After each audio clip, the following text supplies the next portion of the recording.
There are few things more humbling than trying to enjoy a peaceful morning and getting tangled in a wire like a confused houseplant. That was me, standing there half awake, one hand occupied, the other hand trying to manage a cable that somehow wrapped itself around my shirt, my dignity, and possibly my future. And in that moment, I thought, surely we have evolved past this. So today, welcome back to the Superchunk Super Audio Show, where we gather once again to solve problems that somehow should not exist and yet somehow do.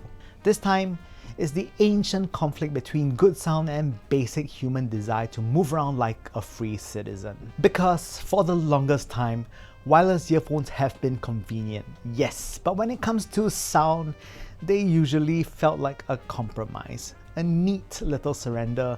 You got freedom, but you also got reminded that freedom comes with a price, and that price was usually your music sounding slightly dead inside. But now we have this, the ifi GoPod Air.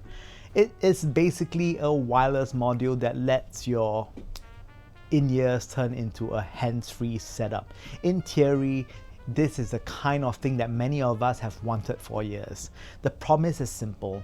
Keep the earphones you actually like, lose the cable that keeps trying to ruin your afternoon, and honestly, that is quite a seductive pitch. Now, there is no unboxing today because I lost the box.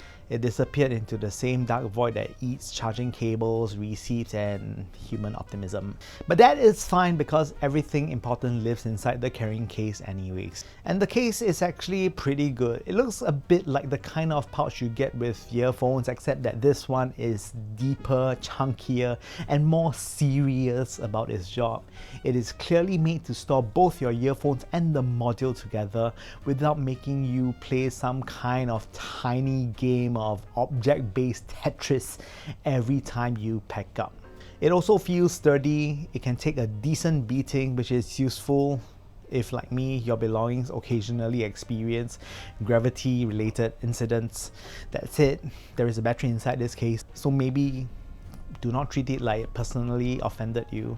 Inside the case, you get the GoPod Pro Air itself, the charging connector, your choice of either MMCX or 2-pin adapters depending on what earphones you use, and a USB cable for charging. It is fairly straightforward, which I appreciate. Sometimes with audio gear, opening a box feels like starting a minor engineering degree. This is not that. This is refreshingly normal. In terms of fit, design, and comfort, the GoPod Air uses a ear hook style design, and it's easy enough to attach to your favorite earphone. Once they are in place, they feel secure, not glamorous, not dramatic, just properly locked in, which is exactly what you want when the alternative is watching your expensive earphone bounce tragically towards the pavement. There is an LED indicator on the side of the GoPod Air for status. Red means charging, blue means it's waiting for connection, and flashing red and blue because it's ready to pair. It's a very standard little light show, which is nice. I like products that tell me what they are doing instead of silently expecting me to guess like we are in a bad relationship. There is also a touch control panel for taking calls, skipping tracks, going back, and to play or pause. In practice, it is way too sensitive. I found myself accidentally triggering it, which is always a delightful experience when all you wanted to do was to adjust the fit and suddenly your music has skipped ahead like it's trying to escape. So yeah, personally I just turned touch control off. Life is already full of enough unintended consequences. You also get a microphone for calls, but to be fair, it is there, it exists, but I need to be honest, I rarely take calls on any kind of Bluetooth device in a noisy environment anyways, because the experience tends to be between inconvenient and vaguely embarrassing. Even on products that is allegedly good at these sort of things like the AirPods Pro, I just avoid it. So for me, the microphone is less of a feature and more of a polite extra. And now for the actual feature set, the GoPod Pro uses Bluetooth 5.2 and supports a very generous list of codecs: LDAC, LHDC, aptX, Adaptive, aptX HD, aptX, AAC and SBC, which means in simpler terms, you have options. You can lean towards better sound quality or you can lean towards stability depending on your kind of suffering your environment is offering that day. For me, I mainly use LDAC and AAC. LDAC does sound better overall. It gives you more detail, more air, a little more life, but it can also be less stable, especially in crowded places where the air is apparently full of invincible chaos. AAC is not as resolving, but it holds on better. It is the less exciting friend, but also the one who actually shows up on time. The GoPod Air also has its own DAC and M on each side, which helps explain the sound is as good as it is. And speaking of sound, this is where the product becomes genuinely interesting, because it actually sounds pretty decent, better than I expected, honestly. No, it does not beat a wired setup, and let's not become delusional. Even with LDAC, it still sits a step back behind a good wired connection using a dongle. That last bit of resolution, that extra refinement, those tiny little nuances in background, they are still easier to hear when you are plugged in properly. But the tuning here is sensible. It does not impose too much of its own personality. It presents music in a fairly natural way and lets the character of your earphones come through, which is exactly something like this should do. It should not hijack the experience.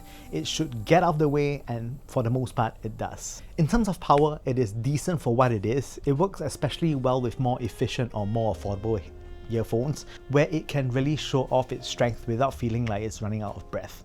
Once you move on to more premium earphones, the limitations becomes clearer. I tried it with sets such as the Dita Ventura and the 64 Audio TIA Trio. While volume was never really the issue, the resolution was. While it could get loud enough, but when I compared these two sets of earphones with my dongle, the W4 from Luxury and Precision, it did not pull out as much texture or as many fine details. Still, this is not really a scandal.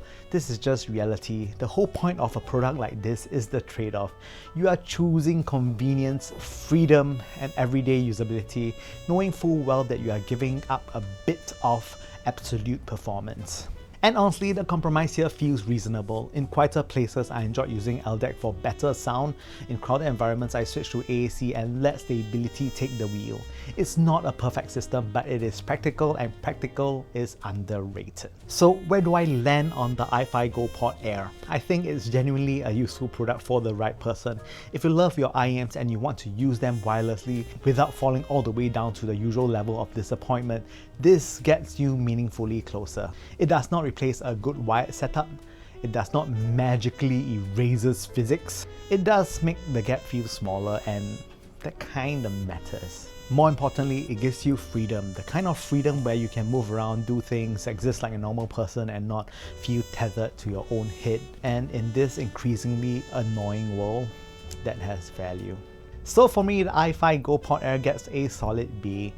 Not perfection, just a smart little device that makes life easier and sounds better than it probably has any right to. And really, sometimes that is just enough. Once again, thanks for watching, and I'll see you next week for more mayhem, more questionable decisions, and more attempts to find joy in small things. I'll see you guys soon. Bye!